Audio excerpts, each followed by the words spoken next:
ദൈവത്തിൻ്റെ ഏറ്റവും പ്രിയമുള്ളവരെ, അവിടുത്തെ സമാധാനം ഞാൻ ആശംസിക്കുന്നു.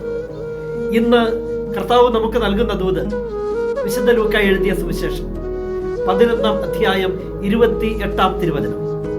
അവൻ പറഞ്ഞു, ദൈവവചനം കേട്ട് അത് പാലിക്കുന്നവർ കൂടുതൽ ഭാഗ്യവാന്മാർ. ഒരു കൂടുതൽ ഭാഗ്യത്തെക്കുറിച്ചാണ് ഇന്ന് കർത്താവ് പറഞ്ഞു തരുന്നത്. നമ്മൾ പലപ്പോഴും പറയാറുണ്ട്, അവരെത്ര ഭാഗ്യവാന്മാരാണ്.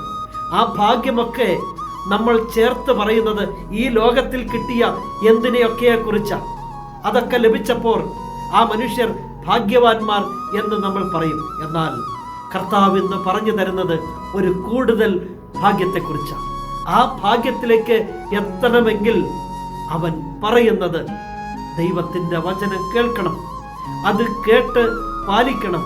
അങ്ങനെ പാലിക്കുന്നവർ കൂടുതൽ ഭാഗ്യവാന്മാർ എന്ന്.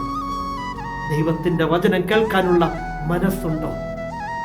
അത് കേട്ട് പാലിക്കാനുള്ള ആഗ്രഹമുണ്ടോ? എങ്കിൽ ജീവിതം പോകുന്നത് കൂടുതൽ ഭാഗ്യത്തിലേക്കാണ്. കർത്താവ് പറഞ്ഞു തരുന്ന ഭാഗ്യമാണ് അത്. നമ്മുടെ കണ്ണുകൾ അത് കാണും, നമ്മുടെ ജീവിതം അത് അനുഭവിക്കും.